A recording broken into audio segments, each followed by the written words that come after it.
우리 함께 보실 말씀 예레미야 46장입니다.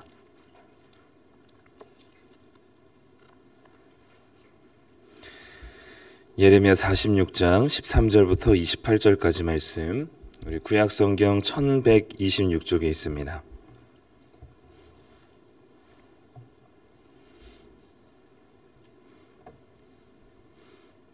예레미야 46장 13절부터 28절까지 말씀, 우리 한 목소리로 같이 읽도록 하겠습니다. 바벨론에 느부갓네살 왕이 와서 애굽 땅을 7일에 대하여 선지자 예레미야에게 이르신 여호와의 말씀이라. 너희는 애굽에 선포하며 믹돌과 놉과 다바네스에 선포하여 말하기를, 너희는 굳건히 서서 준비하라. 내 사방이 칼에 삼키었느니라. 너희 장사들이 쓰러짐은 어찌함이냐. 그들이 서지 못함은 여호와께서 그들을 몰아내신 까닭이니라. 그가 많은 사람을 넘어지게 하심에 사람이 사람 위에 엎드러지며 이르되, 일어나라, 우리가 포악한 칼을 피하여 우리 민족에게로 우리 고향으로 돌아가자 하도다. 그들이 그곳에서 부르짖기를, 애굽의 바로 왕이 망하였도다. 그가 기회를 놓쳤도다. 만군의 여호와라 일컫는 왕이 이르시되, 나의 삶으로 맹세하노니 그가 과연 산들 중에 다볼같이 해변의 갈멜같이 오리라. 애굽에 사는 딸이여, 너는 너를 위하여 포로의 짐을 꾸리라. 노비 황무하여 불에 타서 주민이 없을 것임이라. 애굽은 심히 아름다운 암송아지일지라도 북으로부터 새파리 떼가 줄곧 오리라. 또 그 중에 고용꾼은 살찐 수송아지 같아서 돌이켜 함께 도망하고 서지 못하였나니, 재난의 날이 이르렀고 벌받는 때가 왔음이라. 애굽의 소리가 뱀의 소리 같으리니 이는 그들의 군대가 벌목하는 자 같이 도끼를 가지고 올 것임이라. 여호와의 말씀이니라. 그들이 황충보다 많아서 셀 수 없으므로 조사할 수 없는 그의 수풀을 찍을 것이라. 달 애굽이 수치를 당하여 북쪽 백성의 손에 붙임을 당하리로다. 만군의 여호와 이스라엘의 하나님께서 말씀하시니라. 보라, 내가 노예 아몬과 바로와 애굽과 애굽 신들과 왕들 곧 바로와 및 그를 의지하는 자들을 벌할 것이나, 내가 그들의 생명을 노리는 자의 손 곧 바벨론의 느부갓네살 왕의 손과 그 종들의 손에 넘기리라. 그럴지라도 그 후에는 그 땅이 이전같이 사람 살 곳이 되리라. 여호와의 말씀이니라. 내 종 야곱아, 두려워하지 말라. 이스라엘아, 놀라지 말라. 보라, 내가 너를 먼 곳에서 구원하며 내 자손을 포로된 땅에서 구원하리니, 야곱이 돌아와서 평안하며 걱정 없이 살게 될 것이라. 그를 두렵게 할 자 없으리라. 여호와의 말씀이니라. 내 종 야곱아, 내가 너와 함께 있나니 두려워하지 말라. 내가 너를 흩었던 그 나라들은 다 멸할지라도 너는 사라지지 아니하리라. 내가 너를 법도대로 징계할 것이요 결코 무죄한 자로 여기지 아니하리라 하시니라. 아멘. 네, 오늘 예레미야 46장 말씀 함께 나누도록 하겠습니다. 아침 오전이 날씨가 조금 오늘은 좀 선선하게 느끼는 것 같긴 한데요. 네, 날씨가 요동치고 있습니다. 네, 낮에는 엄청 뜨거운 날씨인데, 네, 다들 아마 감기 조심하셔야 될 것 같아요. 오늘은 예레미야 46장 말씀 함께 나누겠습니다. 이제는 열방을 향한 하나님의 심판이 이제 시작이 됩니다. 지금까지는 유다와 그리고 유다에 대한 이 이스라엘 백성들에 대한 하나님의 예언들, 돌이키라는 말씀, 그리고 심판이 이제 다가왔다는 말씀, 그리고 이미 멸망한 이후에도 하나님께서 하시는 말씀들이 기록이 되어 있다면, 이제는 46장부터는 하나님이 이스라엘 백성들에게 하신 이야기가 아니라 이제 그 당시 이스라엘 주변국들, 나라들에 대한, 모든 나라들에 대한 하나님의 심판에 대한 선언이 이제는 담겨 있습니다. 이렇게 어떻게 보면 되게 좀 사실 예레미야가 이스라엘 사람인데 상관도 없는 그런 애굽이나 또 블레셋이나 모압이나 이런 주변의 열방에 대한 나라들을 선언한다고 한들, 그거를 애굽이 또는 모압이 들을 시간이 있을까요? 아니면 들을 수 있는 방법이 있을까요? 아니면 예레미야가 이 선언을 애굽의 한복판에 바로 왕이 있는 궁전에 가서 아마 이 얘기를 했을까요? 아마 이 얘기는 애굽을 심판하고 모압을 심판하는 여러 열방들을 심판하는 하나님의 메시지는 애굽과 그리고 그 비롯한 여러 열방들에게 향한 메시지이기보다는 그 당시 남아 있었던 또는 살고 있었던 이스라엘 백성들에 대한 무언가가 메시지가 되는 것이죠. 아마도 이 예레미야는 애굽에 대한 이 바로에 대한 메시지, 애굽에 대한 메시지를 전하기 위해서 이 애굽으로 가진 않았을 것이고요. 모압에 대한 하나님의 심판에 대한 메시지를 전하기 위해서 모압으로 가진 않았을 것입니다. 아마도 이스라엘 백성들이 머무는 그곳에서 이 애굽에 향한 또는 열방을 향한 메시지를 전하게 됐겠죠. 하나님께서 왜 갑자기 이스라엘에 대한 심판도 또는 메시지도 많으실 텐데 왜 갑자기 다른 나라들에 대한 이 심판의 메시지를 전하실까? 그것은 아까 이야기한 대로 애굽을 향한 하나님의 이 의도라기보다는 이 자리에 남아 있었던 이스라엘 백성들에게 하시는 뭔가 의도가 있는 것이죠.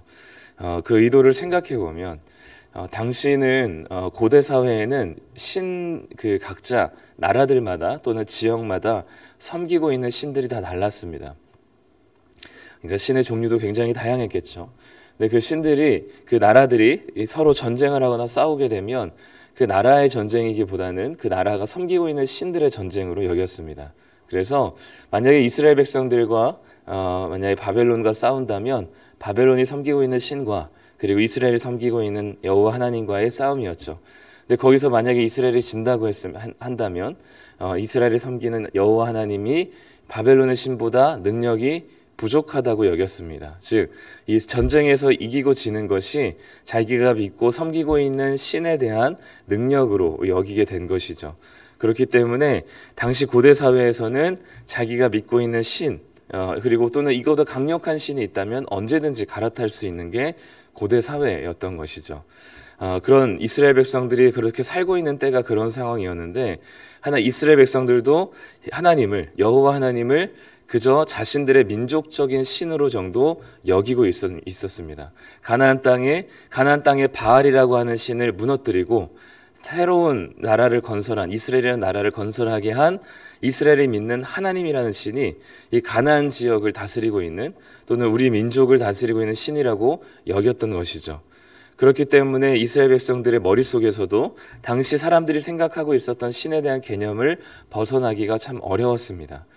그렇기 때문에 이 바벨론 앞에 무기력하게 멸망당하는 이 상황 속에서 이스라엘 백성들이 무언가 우리가 믿는 여호와 하나님이 바벨론이 믿는 신보다 약하구나라고 생각하게 될 수도 있는 것이죠. 그럴 때 하나님께서 무엇을 이야기하시냐면 하나님은 한 지역에 얽매이거나 또는 한 장소 안에 갇혀 계신 분이 아니라는 사실을 이제는 46장의 열방에 대한 하나님의 심판을 선언하는 모습으로 등장하게 되는 것입니다. 하나님은 그저 이스라엘 백성들 또는 가나안 땅에 얽매여 있는 그 지역의 부족신 정도가 아니라 온 열방과 나라를 다스리고 온 세상을 하나님께서 당신의 주권을 가지고 일으키시기도 하고 무너뜨리시기도 하는 그런 열방을 다스리시는 하나님의 주권이 바로 이 그 이스라엘 백성들이 믿고 있는 하나님이라는 사실을 얘기해주고 있는 것이죠. 눈에 보기에 가장 강력한 강대국들조차도 하나님의 한마디면 언제든지 무너질 수 있는 나라라는 사실을, 그렇기 때문에 온 열방을 다스리시는 만왕의 왕이시고 만유의 주가 되시는 분이 바로 하나님이시다라는 사실을 이 온 열방을 심판하시는 하나님의 모습으로 등장하는 것이죠. 그래서 이 메시지는 애굽에게 들려줄 메시지가 아니었습니다. 모압에게 들려줄 메시지가 아니었고 이스라엘 백성들에게 지금 너희들이 믿고 있는 이 하나님이라는 분은 너희들이 생각하는 것처럼 너희들의 부족신 정도가 아니고 성전에 갇혀 계신 분도 아닌 온 열방을 다스리시는 만왕의 왕 되신 분이시다라는 사실을 이야기하고 싶은 것입니다. 특별히 오늘 이 열방을 향한 메시지가 언제 등장하냐면 여호야김 4년째라고 얘기합니다. 아직 멸망하기 전입니다. 그러니까 지금 예레미야는 시간을 계속 왔다 갔다 하면서 기록을 하고 있어요. 그러니까 어찌 보면 지금 아직 완전히 멸망되지 않은 그러나 이제 곧 이 예루살렘에 대한 멸망이 예고되고 있는 중에 하나님께서는 열방에 대한 심판의 메시지를 하신 것이죠. 제일 먼저 애굽을 등장시킵니다. 어제 본문에 따르면 여호야김 4년째, 즉 주전 604년 정도가 되는데요. 어제 본문에도 그 이야기가 나왔지만 갈그미스 전투에서 애굽이 패배하게 됩니다. 갈그미스 전투란 이 이집트와 아수르가 연합군을 만들어서 바벨론과 신흥 세력이었던 바벨론과 갈그미스라는 곳에서 전쟁을 벌입니다. 아마 세계의 패권을 뒤흔들 만한 아주 중요한 전투였죠. 세계사 시간에서도 아마 배우셨을 것입니다. 그 갈기미스 전투에서 누가 이기냐면 바벨론이 승리하게 됩니다. 느부갓네살 왕이 이제 막 왕이 된 지 1년이 채 안 됐는데도 불구하고 강력한 군사력과 리더십으로 이 애굽과 아수르 연합군을 대패하게 되죠. 그래서 이제는 그래서 아수르는 완전히 멸망하게 되고 애굽도 더 이상 자기 땅에서 나오지 못하게 됩니다. 이제는 바벨론이 이제 세계를 제패하고 있는 이 나라가 이제는 본격적으로 애굽까지 진격해 올 것을 하나님께서 이제 예고하는 것이죠. 갈게미스는 유브라데스 강, 이게 바벨론 지역 쪽에 있거든요. 이제는 거기서 전쟁이 실패한 애굽을 향해서 바벨론이 넘어오게 될 것이다. 그 과정에는 그 길목에 있는 나라가 바로 예루살렘, 이스라엘이죠. 이스라엘 지나서 애굽까지 쳐들어올 것을 하나님께서 예고하고 계십니다. 그래서 오늘 내용은 여러 가지 이야기를 하고 있지만 사실 애굽이 무너지게 될 것이다. 애굽이 멸망하게 될 것이다. 애굽이 바벨론의 칼에 무참하게 패배할 것이다라는 사실을 예고하고 있는 것이죠. 끊임없이 바벨론에 의해서 괴롭힘 당할 애굽에 대한 선언입니다. 특별히 오늘 본문에 보면 이 여러 도시들을 언급하는데 애굽에 있는 도시들, 그 중에서도 오늘 말씀에 보면 14절에 보면 너희는 애굽에 선포하며 믹돌과 놉과 다바네스에 선포하여 라고 얘기하면서 너희는 굳건히 서서 준비하라. 내 사방이 칼에 삼키었다. 즉 너희 도시들은 바벨론의 칼에서 자유롭지 못하다라는 사실을 믹돌과 놉과 다바네스라는 도시를 언급하면서 이야기하고 있습니다. 아직 예루살렘 멸망 전이거든요. 근데 우리가 지난 주일에도 봤듯이 예루살렘이 이스라엘 멸망당한 이후에 그리고 이 바벨론의 칼이 무서워서 도망가려고 했었던 사람들이 어디로 도망갔나요? 어디에 가서 정착했냐면 애굽의 다바네스라는 곳에 정착합니다. 그러니까 이미 하나님께서는 예레미야를 통해서 이스라엘 멸망되기 수년 전에 이미 다바네스라는 지역을 말씀하시면서 이곳에 바벨론의 칼로 사방에 우겨쌈을 당할 것이다라는 것을 이미 예고하셨어요. 그런데 이 예레미야를 통한 하나님의 말씀을 귀담아 듣지 않았던 이스라엘 백성들이 가장 안전하다고 생각한 곳이 어디였냐면 애굽의 다바네스라는 것이죠. 굉장히 어리석죠. 하나님이 이미 말씀하셨고 이미 그곳이 안전한 곳이 아니라 바벨론의 칼에 우겨쌈을 당하는 곳이라고 예언이 되었음에도 불구하고 여호야김 시대에 시드기야 왕 때 멸망당한 이후에 이 사람들은 하나님 자신들에게 가장 안전한 곳을 애굽의 다바네스라고 여깁니다. 굉장히 어리석은 이스라엘 백성들이죠. 그런데 우리도 마찬가지입니다. 하나님 말씀하셨지만 그 말씀이 우리 귀에 들어오지 않고 우리 마음에 들어오지 않으니 하나님의 말씀이 기억이 나지 않아요. 그 말씀이 무엇이라 얘기했는지 남지 않습니다. 그러니 우리는 하나님의 말씀을 잊어버려요. 그렇게 이야기하셨음에도 불구하고 우리는 하나님 말씀에 끊임없이 불순종하는 자들이 되게 되는 거죠. 특별히 오늘 본문에서 한 가지 생각해 볼 것은 무엇이냐면 하나님께서 애굽을 멸망시킨다 말씀하시는데 특히 하나님 바벨론의 군대가 애굽으로 들어올 것이라고 이야기하지만 결국 그 모든 것을 주관하시는 분이 누구냐면 하나님이라는 사실을 자주 언급하고 계십니다. 오늘 본문에 보면 15절인데요. 너희 장사들이 쓰러짐은 어찌함이냐 그들이 서지 못함은 여호와께서 그들을 몰아내신 까닭이니라. 바벨론의 군대로 인해서 장사들이 남자들이 쓰러지고 용사들이 엎어지는데 그 이유 그것이 무엇 때문이냐면 바벨론의 군대가 강해서가 아니라 여호와께서 그들을 몰아내신 까닭이라고 얘기합니다. 하나님이 그렇게 하셨다라고 얘기하죠. 16절에 보면 그가 많은 사람을 넘어지게 하시매 그는 하나님입니다. 하나님이 많은 사람을 넘어지게 하시고 사람이 엎드러지게 됩니다. 즉 시체가 쌓이는 것이죠. 그럴 정도로 애굽이 피폐해지는 겁니다. 그 이유는 뭐냐면 하나님이 넘어지게 하신 겁니다. 18절에도 보면 만군의 여호와라 하는 일컫는 왕이 이르시되 나의 삶으로 맹세하노니 그들이 산들 중에 다불같이 해변의 갈멜같이 오리라. 바벨론의 군대가 그렇게 올 것이라는 것을 이야기하면서 그것을 누가 주도하시고 진두지휘하는 것처럼 얘기하냐면 만군의 왕 여호와께서 하시고 계시다는 사실을 얘기합니다. 내가 그들을 넘길 것이다. 내가 그들을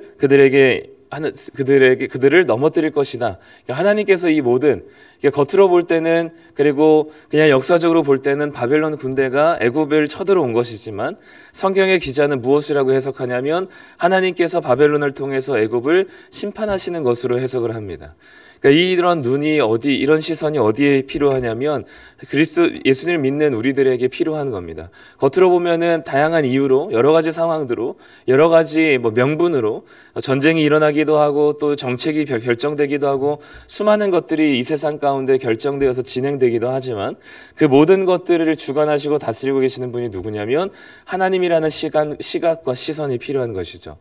그럴 때 우리는 어떤 상황, 그런 하나님이 다스리시고 우리 눈에 보기에는 저 정치가가 또는 저 전쟁 광이 아니면 또 저런 어떤 리더가 결정하고 선택하고 지혜롭게 결정한 것 같지만 그것들을 통해서 하나님의 뜻을 이루시는 하나님의 손길과 주권을 이해하고 믿지 않는다면 그것을 믿어야만 우리는 이 세상 가운데 어떤 절망적인 상황과 현실이 펼쳐진다 하더라도 우리는 완전히 절망하지 않을 수 있고요. 또 어떤 한 사람으로 인해서 굉장히 소망을 가질 만한 기대를 가지게 하고 굉장한 대단한 부푼 꿈을 안게 한다면 그것에 대한 과도한 기대를 갖지 않게 합니다. 왜냐하면 이 땅을 다스리고 계시는 분이 하나님이시고 결국 이 땅에 많은 사람들이 결정하고 선택하는 그것들이 결국 하나님의 뜻을 이루어 가시는 모든 방편과 허용이 되시기 때문에 하나님이 그렇게 이 땅을 다스려 가시기 때문에 우리는 이 세상에 일어나는 수많은 일들에 쉽게 좌절하지도 않고 또는 쉽게 기대하지도 않을 수 있는 단지 하나님이 일하시는 것을 인정하고 그분의 다스림을 바라보게 하는 것이 바로 하나님이 이 땅을 다스리신다는 또는 바벨론이 애굽을 치는 이 현상 속에서 하나님이 이 바벨론을 통해서 애굽을 징계하시는 모습이라고 평가하는 성경의 기자와 같은 시선이 우리들에게도 동일하게 필요한 것이죠. 역사적이지 않더라도 내 개인의 삶만 보더라도 내 삶의 여러 가지 상황들과 현실 속에 놓이게 될 때 하나님께서 내 삶을 다스리고 계시다는 사실을 인정하고 그 만왕의 왕께서 우리의 삶 가운데 당신의 뜻을 이뤄가실 것이라는 것을 확신한다면 우리는 어떤 상황 속에서도 완전히 절망하지도 않고 너무나 우리의 상황과 현실이 좋아진다 하더라도 거기에 크게 기뻐하거나 그 상황에 목매여서 거기에 너무나 큰 기대를 가지지 않을 수 있는 것입니다. 그래서 우리는 여전히 우리를 다스리고 계시는 하나님을 믿고 신뢰하는 믿음으로 우리는 살아가게 될 때 겉으로 보여지는 것과 다르게 이면에 하나님께서 일하시고 역사하시는 것을 발견할 수 있게 되는 것이죠. 하나님께서 애굽을 멸망시키신다, 애굽을 바벨론의 칼에 넘기신다 말씀하시면서 26절 끝에 보면 애굽에 대한 회복을 이야기하십니다. 그럴지라도 그 후에는 그 땅이 이전같이 사람 살 곳이 될 것이라고 이야기하세요. 애굽이 뭔가 하나님께 회개해서 또는 애굽이 하나님을 깨달아서가 아닙니다. 그저 하나님께서는 이 애굽을 회복시키실 것이라고 이야기해요. 이유가 없습니다. 심판에는 이유가 있지만 회복에는 이유가 없습니다. 마찬가지로 28절에 보면 이스라엘을 구원하실 것이다라고 이야기하시면서 동시에 뭐라고 얘기하냐면 이스라엘을 징계하신다 이야기하십니다. 징계는 있지만 이스라엘이 완전히 멸망당하지 않을 것을 이야기하시죠. 여기도 마찬가지입니다. 이스라엘의 굉장한 순종으로 돌이켜서가 아닙니다. 진정으로 회개했기 때문이 아닙니다. 이유가 없어요. 그저 하나님께서 이스라엘을 회복시키실 겁니다. 징계하시지만 이스라엘을 아주 멸망시키지는 않으실 겁니다. 애굽도 그렇고 이스라엘도 그렇고 회복에 대한 근거가 없습니다. 이유가 없습니다. 그저 하나님이 회복시키시겠다 말씀하시는 거죠. 그렇기 때문에 우리 이 이스라엘 백성들을 하나님께서 회복하시는 이 이유가 이스라엘 백성들에게 있지 않고 그저 그들을 회복하시고자 하시는 하나님의 뜻에 있습니다. 애굽도 마찬가지죠. 이스라엘뿐만 아니라 온 열방도 마찬가지입니다. 나라의 흥망성쇠와 또 한 개인의 삶의 흥망성쇠 또한 하나님에게 달려 있고 이 모든 것들에 대한 하나님의 다스림을 우리가 인정할 때 우리가 회복된다 하더라도 자만하지 않을 수 있고 징계를 당한다 할지라도 아주 절망하지 않을 수 있는 거죠.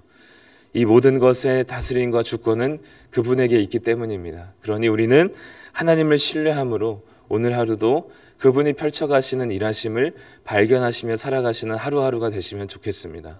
우리의 상황들과 주어지는 현실 속에서 거기에 아주 목매어 살지 마시고, 또 상황 속에서 우리의 마음이 너무나 많이 두려움이나 불안으로 흔들리지 마시고, 여전히 하나님을 신뢰하는, 그리고 이스라엘 백성들이 보기에 가장 안전한 땅으로 보였던 애굽마저도 결국은 무너질 것을 하나님께서 예고하셨던 것처럼 이 세상에 우리 눈에 보기에 좋아 보이고 의지할 만한 모든 것들은 결국은 무너질 이 모래성과 같은 것입니다. 그렇기 때문에 무너지지 않을, 그리고 여전히 온 열방을 다스리고 계시고 우리들을 손에 쥐고 계시는 하나님을 신뢰하심으로 오늘도 우리의 눈에 보는 것 말고 그 이면에 역사하시는 하나님의 일하심을 발견하심으로 하나님과 동행하시며 살아가시는 우리 성도님들 되시기를 간절히 소망합니다. 기도하겠습니다. 하나님 감사합니다. 오늘 애굽에 대한 심판의 메시지를 보면서 결국은 이 메시지는 이스라엘을 향해 있음을 봅니다. 하나님께서 온 열방을 다스리시며 그저 우리의 소원이나 들어주시는 지역실 신과 또는 제한된 신이 아니라 온 나라를 다스리시며 온 세계를 움직이시는 분이시라는 사실을 우리가 신뢰하게 하여 주시옵소서. 우리가 믿고 있는 하나님이 얼마나 위대하시고 광대하시며 아름다우신 분이신지를 깨닫는 지혜를 허락하여 주시옵소서. 애굽의 흥망성쇠를 단지 바벨론의 군대가 전쟁을 일으키는 것이 아니라 그 이면에 하나님께서 바벨론을 통해 애굽을 심판하시고 징계하신다는 사실을 깨닫는 하나님의 역사하심을 발견할 수 있는 믿음의 눈을 우리에게 허락하여 주셔서 우리의 삶에 일어나는 여러 가지 상황들 속에 우리가 현실에 매여서 절망하거나 또는 현실에 목매어서 너무나 과도한 소망과 기대를 가지지 않게 하시고 여전히 우리의 삶을 붙드시고 주관하시는 하나님을 신뢰함으로 그 하나님과 동행하며 살아가는 하루하루가 되게 하여 주시옵소서. 오늘도 주님께서 우리에게 베푸시는 하나님의 역사를 발견하게 하여 주시고 그 하나님과 동행하시는 일들을 경험하며 고백할 수 있는 하루가 되게 하여 주시옵소서. 감사드리며 예수님의 이름으로 기도드립니다. 아멘.